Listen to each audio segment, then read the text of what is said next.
టీఎస్ఈఏపీ set, టీజీఈఏపీ set ఇప్పుడు name అయితే change అయితే చేయడం జరిగింది. అందుకే ఇక్కడ మనము టీఎస్ఎంసెట్ని ఇప్పుడు టీజీఏపీ సెట్గా అయితే మనకు వెబ్సైట్లో అయితే చూడడం జరుగుతుంది.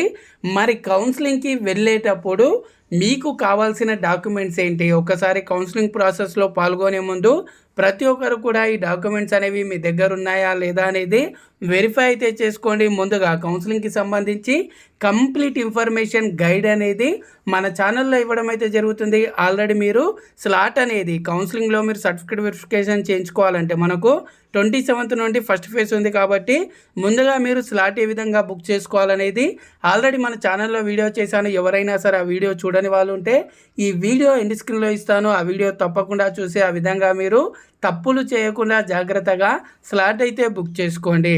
సో ఫ్రెండ్స్, మరి ఈ వీడియోలో కౌన్సిలింగ్కి వెళ్ళేటప్పుడు స్లాట్ అనేది బుక్ చేసుకున్న తర్వాత మీరు హెల్ప్ లైన్ సెంటర్కి వెళ్ళేటప్పుడు ఏమేమి సర్టిఫికేట్స్ అనేది తీసుకెళ్లాలనేది చూద్దాం. ముందుగా ఫస్ట్ ఫేజ్కి సంబంధించి సర్టిఫికేట్ వెరిఫికేషన్ అనేది ఈ నెల 29 నుండి వచ్చే నెల 6th వరకు అయితే జరుగుతుంది.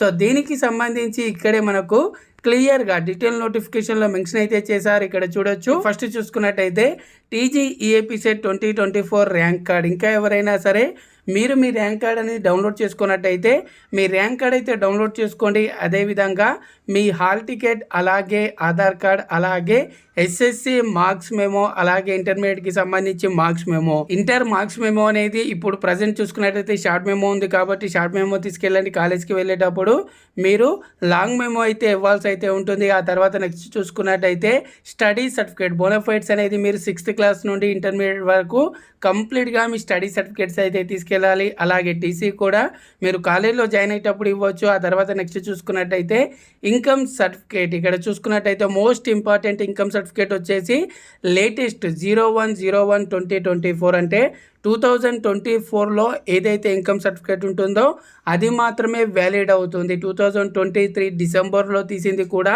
వ్యాలిడ్ అయితే అవ్వదు. ఎవరైనా సరే ఇంకా ఇన్కమ్ సర్టిఫికేట్ అనేది తీసుకున్నట్టయితే వెంటనే తీసుకోండి. ఎవరికైతే ఇన్కమ్ సర్టిఫికేట్ అనేది ఫీ రింబర్స్మెంట్ వస్తుందో వాళ్ళ గురించి చెప్తున్నాను. ఆ తర్వాత ఈడబ్ల్యూఎస్ ఎవరికైనా ఉన్నట్టయితే దానికి సంబంధించి లేటెస్ట్ మనకు ఏదైతే ఇక్కడ చూడొచ్చు తహసీల్దార్ వ్యాలిడ్ ఫర్ ద ఇయర్ 2024-2025 మనకి ఇప్పుడు లేటెస్ట్ ఇయర్ ఈడబ్ల్యూఎస్ సర్టిఫికేట్ అయితే తీసుకెళ్ళాలి. ఆ తర్వాత నెక్స్ట్ చూసుకున్నట్టయితే క్యాస్ట్ సర్టిఫికేట్. ఇక్కడ క్యాస్ట్ సర్టిఫికేట్ అనేది ఈ డేట్ అనేది అయితే మెన్షన్ అయితే చేయడం జరగలేదు, ఎప్పటిదున్నా సరే ఓకే. ఆ తర్వాత ఎవరికైనా సరే ఇక్కడ రెసిడెన్షియల్ సర్టిఫికేట్ అవసరం ఉన్నట్టయితే ఇక్కడ చూడొచ్చు లాస్ట్ 7 ఇయర్స్కి సంబంధించి రెసిడెన్షియల్ సర్టిఫికేట్ అయితే ఉండాలి. ఇక్కడ చూసుకున్నట్టయితే ఎంప్లాయీ సర్టిఫికేట్ కానీ ఎవరికైతే ఉంటుందో వాళ్ళు వచ్చేసి నాన్ లోకల్కి సంబంధించి ఇక్కడ మీరు రెసిడెన్షియల్ సర్టిఫికేట్ లేదా ఎంప్లాయీ సర్టిఫికేట్ అయితే తీసుకెళ్ళాలి. అలాగే మైనార్టీ స్టూడెంట్స్ ఉన్నట్టయితే ఇక్కడ చూడొచ్చు ఎస్ఎస్సి టీసీ మీద అక్కడ మైనార్టీ స్టేటస్ అనేది మెన్షన్ చేసి ఉండాలి. లేకపోతే మీ హెడ్ మాస్టర్ నుండి మీరు స్కూల్ నుండి ఒక సర్టిఫికేట్ అనేది అయితే తీసుకోవాల్సి ఉంటుంది. అలాగే ఇంకా ఎవరైనా సరే స్పెషల్ రిజర్వేషన్ కేటగిరీ ఉన్న వాళ్ళైతే పిహెచ్ కానీ, సిఏపీ కానీ, ఎన్సీసీ కానీ స్పోర్ట్స్ ఉన్నట్టయితే వాటికి సంబంధించి ఇక్కడ మీరు సర్టిఫికేట్స్ అయితే రెడీ అయితే చేసుకోండి.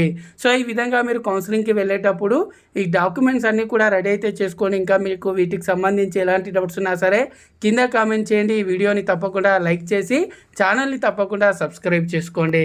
Thanks for watching. జై హింద్.